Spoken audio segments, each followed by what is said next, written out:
Pwede pang magamit ulit ang paborito natin sapatos na nasira na o akala natin patapon na. Yes, wag! Huwag niyo muna itapon. Wag, ang mahal. Para malaman kung paano makakasama natin ngayon ang mga may-ari ng Kick Salvation. Ang ganda! Kick Yes. Salvation ng magkakapatid na sina Donovan, Darren, at Darwin Telan. Magandang umaga sa inyo! Na-triplet! Morning! Triplet talaga!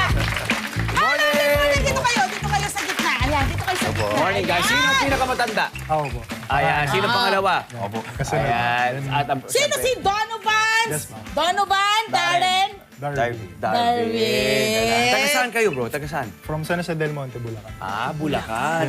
And then, kailan nag-umpisa ang negosyong ito? Shoe restoration na business? Pandemic po, 2020 to 2021. Oo. And then, Sumabay din sila. Galing, ha? Kasi ang dami. Galing. Ang dami. Ako, parang dami nasira nung sa amin eh. Sa akin. Opo, And then, sa totoo lang. how has it been so far, ang negosyo? Actually, since nasabi niyo po nung pandemic, actually maraming sapatos yung na-expire na yung factory glue. Since humid dito sa Pilipinas, Yes. marami yung hindi na nagagamit mga Nag-expire. sneakers nila. Oo. Then, after nung pandemic, nung medyo lumuwag-luwag na po, doon na po kami dinagsa ng clients. Sa bahay lang din po kami nag-start. Yun. Yan eh. Nag-start. Pag naisip mo, gawin mo na kaagad. O, Yes. diba? At ang kagandahan niyan, silang magkakapatid ang nagtulong-tulong para sa negosyong ito. I'm sure, ang uno niyong sinubukan, mga sapatos ninyo. Yes, Yes. tama. Ilang sapatos ba? Tatlo sila eh. Ilang sapatos ba? Actually, nung nagsimula po yung Kick Salvation, regaluhan ko po siya ng sapatos. Okay. Doon, yung sapatos na po yun, since nabanggit ni Sir Tony na nagpupulbos yung mga sapatos. correct. Nag-expire lahat eh. Oo, May hinahanap correct. talaga. Oo. Diba? So, yun na. Inaral nyo ba itong ano ba tayo? Shoe Restoration, restoration? yes. Ano ba pinagkaiba ng shoe restoration at shoe repair? Oo. Okay, so ang repair po is remedyo, panandalian Remedyo. lang. Okay. So once na-repair mo siya, in span of weeks, masisira na lang. Pwede or masira matatanggal. ulit. Okay. Yes. So restoration po is tatagal po ulit yung longevity ng sapatos. Since kasi mga shoes right now is investment. May mga pumapalo na rin ng mga 6 digits, Yes. 7 digits na shoes. So doon po pumapasok yung services namin. So once na ma-expire na yung factory glue and masira siya, i-repair po namin siya, i-restore namin siya para mabalik yung Inaral nyo to? Yes. Yung Yes po. restoration? Siya po. Paano mo inaral? Via YouTube or ano po, mga Online. experience lang din po talaga, online. Yun lang Experience po. is the best. Galing, Wala lang, yun talaga yun eh. wala na rin po kasing course na nagtuturo ng At, about restoration. at ngayon lang ako nakarinig ng shoe restoration. Ang alam ko, upcycling. Diba? Pero restoration, Kasi merong bag restoration. yes, diba? meron ng bag Diba restoration. yung Correct, mga correct. mamahaling mga bag natin dyan, yung mga luxury bags na yan, pwedeng isalba at Correct. i-restore back to Tama. mint condition. Yes. Ang sapatos din, ganito rin ang prinsipyo. Yes, same na, same. Maaari niyo ba ipakita? Baka pwede natin, demo Sure, sir, sir. Ito na lang ang gamitin natin kasi ito yung mga kasi gamit ito na. para ito na yung mga na-restore na iba eh. Then ito naman Parang po lang yung ito, Ito ba restore na to? customization naman. Mamaya doon ako Mamaya tayo. pag-usapan natin yan. Ito muna tayo. Okay, dito muna tayo. Dito muna. So- So, eto na, my friend, meron tayo dito. Gano'n nakatagal to? Ay, mga 17 years. 17 years. Kailan ba lumabas ito? Kailan lumabas ito? Ayan, Air yung- Max, matagal. titignan po natin Ayan, sa ayun size yung tab. gam. Nandiyan yung date eh. Faded na po. faded Medyo na. mga around 2013 ganyan. Yan, O yan, ang lalabas 2013. dyan, yung month saka yung kunyari 13. Oh, tsaka ano, O, di, 10 gumanga taon na. yan. Yes. Gutom na siya, gutom. Maaari pa yan. Yan Ang sapatos na Salita 10 taon na pataas, maaari pang i-restore. Yes. Okay, very good. Magandang balita yan. Okay. May Sige. nakikinig ba kayo lahat? Nanonood ba? Ito po, Yes. sa Radyo Agila, ipinapakita na po natin kung paano po tayo mag-restore ng sapatos. Gamit ng mga gamit, itong mga dala nila Okay. ng Salvation. So ito na, paano una yung gagawin? So, itong ang problema ngayon dito sa sapatos ay what? Kailangan Lahat. na po i-reglue. Kasi since Lahat may problema. Bumubo ka na. Wala yes. na, okay? ay, madumi po siya, then kailangan po niyang tanggalin yung factory glue kasi expired na po siya. Expired na. So Kung nakikita niyo tatanggalin. po, Oh, so madali na siya. tatanggalin talaga? Po. Ipakita natin. Papalitan po Ito natin lahat. tunay pagtanggal. So sa mga nakikinig po ngayon sa Radyo Agila, yung pong swelas ay tinanggal sa dun sa mismong body na sapatos. Okay. Ayan, ganun na siya So swelas Ito na po yung lang. ano niya, factory glue niya po. Oo nga, narinig Wala mo na, na. wala no? na talagang bisa yung glue. Kaya pag sinuot mo na yan, yan yung maiiwan na sa kalsada. Tingnan nyo naman kung gaano ang mga mamahalin natin sapatos kapag diniconstruct nyo. Ha? Dinikit-dikit lang pala ito. Oo, At correct. pinagtahitay ng kaunti. Correct. Nakita nila, So ma'am. yung ganun din sa Okay. kabila. Tatanggalin So, din. i-deconstruct. So pag ganito po yung condition niya, expired na yung factory glue. Okay. Ang pinagkaiba ng restoration sa repair po is tinatanggal namin yung old factory glue niya using our tools. Kasi sa repair po, ang ginagawa traditionally ng mga Pinoy na nanonood, nilalagyan lang po ng rugby agad and tinatahi. Ganun po siya. So kami naman po is hindi po kami hindi namin tinatahi yung sapatos dahil pwedeng ma-lessen po yung value ng shoes dahil madadamage yung pinaka-materials. So sa restoration naman po, ang ginagawa namin is tinatanggal namin yung old factory glue. So ide-demo po ni Darren. Gamit po ang heat gun. So, Heat kailangan gun. natin tunawin po yung factory glue. Okay. Kasi hindi Yung po siya... hit gun na yan ay tool na power tool lang naman yan or pang sapatos talaga? Yes po, power Power tool tool po. lang po. Oh, cool. Any heat gun naman po. Heat gun po Okay, sige, hit. May tawag pala hit gun. Hindi ko alam yun. So, ingat-ingat sa paggamit kasi Yes po. Oo, correct. So, Ilang beses na po ano po nabasa. natin? Oo. Ayan, abang-abang natin. So, iniinit po ngayon yung ating swelas na tinanggalan ng body. Doon sa mga nakikinig sa Radyo Agila, ginagamitan ng heat gun. Ang purpose nito ay para tunawin yung ating glue na luma. tama. Ayan. I-favor natin dito, bro, sa camera na to. Ibuka natin ng counter. Dito. Yan. Dito. Yan. Gaano katagal ang Ingat. pagtanggal ng ganyan? Mostly, depende po sa pair. May mga pair po kasi na tinatawag na may midsole and outsole. Okay, so... So sa outsole, ito po siya. Yung pinakababa. Then may midsole pa po. Midsole, Then yan. uppers. Yan po. So sa midsole po kasi, two sides po yung may glue. Okay. Then sa outsole naman, yung upper lang. Then for the upper, yung pinakababa niya. So mostly, pag ganyan, tumatagal po ng 3 hours, ganun. Depende sa glue na ginamit no mismong brand. Okay. May special glue for this kayo na ginagamit. Yes po. And it is, sa abroad nyo pa nakukuha, nabibili pa. Actually, meron po kaming sariling manufactured na glue. Sarili nyo? Yes, opo. Gumagawa Sariling na kayo. brand po namin. Kailangan, Wow! kailangan kasi kayo na rin ang gumawa eh. Yeah, since experience din po, Mag-customize natutunan na. namin kung paano mag-formulate. Started in this video. Yeah. So, yun na po. Oh, Kumbaga, husay na mga, ilang taon ba kayo? 20? in 26 years. Oh, my Very good. husay! Galing, di ba? Ang babata! Ito na yung sinasabi natin. Ayan, ang ginawa na nila. natanggal na. So, kapag nakita nyo na po medyo wet na po yung yung surface niya. Kasi pag natunaw na po siya, tsaka nyo po siya lalagyan ng acetone. Acetone? Para matanggal po talaga. Matanggal. Yun po yung pagtanggal niya. Yes po. Okay. Mas mabilis matanggal pag may acetone. Ayan. Okay. Special formulation nyo rin yun or hindi naman? Hindi po yung acetone. Kahit anong acetone po namin. Pwede na. Okay. Ayan. So, pwede na kahit anong So, as you can see, acetone. natatanggal na po yung factory glue. Usually niya. rubber shoes ang pinapagawa. Yes, mostly no? sneakers po. Pero may mga times po black shoes. Depende po Dress sa... shoes, mga Opo, dress yes po. shoes, pwede rin. Mga formal shoes. Oo, pwede, Correct. Depende po talaga sa problem. Restore mo muna. Okay.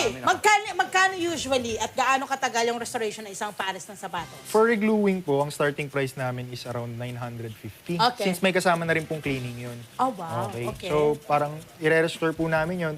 950 to around 3,450. Okay. Yun na yung mga shoes talaga na may midsole and outsole. Yung medyo technical na siya. Yes. And yun talagang mga shoes na, Ay, grabe, let's say, ang galing nung ano na yun, nung before and after. Nakita mo, my friend, pinapakita po ngayon yung mga nakikinig sa Radyo Agila, yung dating itsura ng mga sapatos, tapos nung naging inayos na nila, ay parang bago ulit, my friend. Galing, ano? Ang galing! Nakakagaling. And then yung halimbawa, yung nakita na ito, kung papakita natin ilalim, talagang bitak-bitak din. Totoo Yes, naman. opo. Yan, maaari Sira-sira. para isalba yan. yes po. Pag mga ganitong pudpud po, pwede po nating i-sole swap. So, papalitan po natin ng panibagong Saan sole. ka ng soul kukuha? Sa mga ano rin po namin, factory na kilala na. Yung Yes, supplier opo, na rin kayo, supplier. taray, my friend. Okay. Ang husay! Okay, eto na. Paano ba pag na-restore na? Pag na-restore. Paano ang tamang pag-aalaga naman yan ngayon? Sa mga sapatos po natin, dapat, since humid nga dito sa Pilipinas, mostly mga collectors ng sapatos, ano po talaga nagkikip po sila ng mga shoes sa mga aircon na room. Then merong humidifier. Kasi yung mga bacteria, yun po yung nakakasira din ng shoes, like yung molds, ganyan. Yes. And yung moisture po. Ito, kailan ko Correct. huling ginamit to, nakailang gamit. Tapos Buti, kanina, kaya pa? pagbukas ko sa ng kahon, puro mold yan. Oh, no. Yung Yung ganyang pinunasan mo material na lang po. ngayon. Ng alcohol o anong pinamunas mo? Tubig lang naman.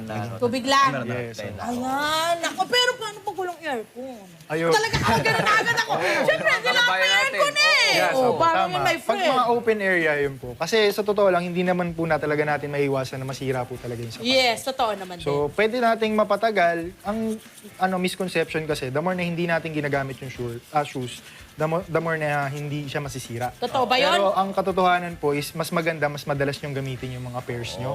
Dahil the more na mas nai-stress yung factory glue and the more nai-stress yung sapatos, the more na mas nagiging matibay yung... Makapit. Yes, opo. Kasi nagiging brittle po yung, or nagpupulbos yung factory glue pag Yeah. hindi po nila Saka asahan nyo ginagamit. talaga, mag-expire lahat. Lahat ng Correct. material na ginamit. Sinulid, glue, leather, rubber, mag-expire talaga. Yeah, change is only the yung consistent. Itong mga ito sa mga nagtatanong sa atin, paano nga bang makapag-umpisa ng ganitong negosyo? Oo nga, Kung no? gusto magkaroon ng Oo startup. nga. Actually, Paano? nagsimula lang po kami talaga, natuto kami Magkano online. naging puhunan? Naging puhunan namin is nag-start kami 5,000 pesos lang. 5,000? No, 5,000 lang. 5,000 lang? Kung share pa kayong tatlo niyan? Opo. And then, Sa bahay lang Grabe po naman kami. to. Okay, Pwede ba tayo makashare? kung kayong tatlo yan, kayong tatlo lang magkakasosyo. Tama ito? Yes po, Tama, ano? Aba, edi equal shares, Darwin. Yes. Oo, Si Darwin, pakinggan Oo, natin, kasi Darwin. bunso eh. Diba? Ito Nung po ang sa ano umpisa niya. pa lang ba, ano naman ang umuo ka na agad sa gusto? Yes po, kasi- Sa trip? Sa trip ng mga kapatid mo, Opo, umuo ka na lang. Kasi ano po business din po. Kailangan din po Ay, saka tulungan gusto niya. rin nila ito kasi rubber shoes. I'm sure. Correct. Opo. Passion niya na, yung rubber shoes. So ito na, bukod Yan, doon, ito na, partner. bukod po sa restoration, abay, mukhang si Darwin ay meron siyang ibinigay sa kanya. Ito ba yung ginagawa mo? Yes, Ito naman, Ano Darwin, tawag ang dito? pinagkakabalaan. Explain mo sa amin yan. Ito po ay customized shoe. Oo. Any design po ng want ng customer, pwede niyo po ibagawa. Ayan. So, Ayan. maaari ba ako magpunta riyan tapos meron akong disenyong gusto? Yes. Gusto. Mas maaari mong gawin. Yes. Okay. Anong klaseng paint ang ginagamit dito, partner, no? Ang At ang mga ganda. leather paint po. Leather paint. Depende po sa material ng shoes. Or Okay. textile paint. Kung Yes. may tela siya. Pag mga ganitong material, iba. Ito, totoo. Oh. Kanya. Ay, paano pag nabasa? Pag ganon, hindi natatanggal? Yes, May opo. coating po siya para O, sila. alam nga, huwag niyo naman ilusong sa baha. Huwag niyo naman i-test na, talaga. Alam mo naman ngayong Bombahan panahon. ng hose, Alam mo diba? naman panahon ngayon, maulan, tag-ulan. Pag alam nyo tag-ulan, pero pang safety niyan sa paa mo. So, I think nandito naman sila, i-restore nila ulit. Oo, conforme ba ito sa disenyo, yung presyo? Oh, yung presyo, paano? Price range. Ang price range po ito is 2K pataas po. Depende po sa design. 2,000 pesos pataas. Gaano katagal ang paggawa mo ng bawat customization? Ranging po from 3 to 5 days po. Oo. At ito yan. Mga magkano yan? Kung ganyan Oh, mga itong disenyo. klase na ganitong design. 4-5 po. 4-5. 4-5. Eh kasi parang art piece na yan, my friend. Hindi, ang magandang balita rito, halimbawa, medyo may kalumaan na yung sapatos mo, Oh, pwede mong i-jazz up yung... Ito yung upcycling na tinatawag. Uniqueness. Yung nagsama nila yung restoration and upcycling. Okay, so Jackpot! may mayroong tamang repurposing Yes, din. aha. Di ba? Parang kung gusto nyo. Lalo na, alam ko, marami nakaka-relate, ang hirap mag-part ways sa mga paborito nating sapatos. Oh. Tapos medyo nagpapaalam na yung sapatos, di ba? Yes. Pwede nyo i-repurpose at gawing mas bago na. Yes, tama. Yun. Ang di ba? husay! Naku naman, ang galing naman. Okay, eto na. Ang tagal pala, my friend. No, Actually, bigyan Pagtanggal natin- pa lang ng Oo. ano, Maaari pagtanggal natin pa lang balikan. ng... Oo, Oo, pagtanggal balikan pa natin. lang. Pagtanggal pa lang, ang tagal na rin palang magawa. So Yes, talagang yung proseso ay may pasensya. Balikan natin sila mamaya, Yes! my friend. Balikan natin Kung ano anong magiging magiging itsura. itsura. At least yung isang pares na yan, isang kapares na yan. Okay. Di ba? Siyempre gusto nating malaman, Donovan, saan kayo pwedeng i-contact kung gusto nilang Tama. gusto nila magpa-restore? Yes po. So, pwede niyo po kami i-check sa Facebook namin, Cake Salvation. Okay? So, marami po, may mga TikTok account din kami ng Instagram at Cake Salvation. So, pwede niyo po kami i-message doon and i-send niyo yung mga pairs niyo na condition nila, kung ano yung mga gagawin namin. Na gagawin sa shoes para ma-assess namin if ever kung expired na yung factory, kung blue or gusto niyo ipa-customize. Alright? And pwede nyo rin po kami bisitahin sa San Jose del Monte, Bulacan, sa Tungko. Doon po yung mismong shop namin. And yun, pwede nyo po kaming puntahan para ipa-assess yung mga sapatos nyo. Yan, Pero friend. online, Marin. Oo, Yes, online, tawag-tawag yan, pwede. diba? Ang And galing then- nung parang parang may konsultasyon. Ang cute. And then, pwede bang like, ipapadeliver na tapos Yes, pwede rin. ipapadala Para nila convenient sa bahay. din. Perfect. Lahat na ng kailangan nyo, ibibigay na nila. Saan ka pa? Diba?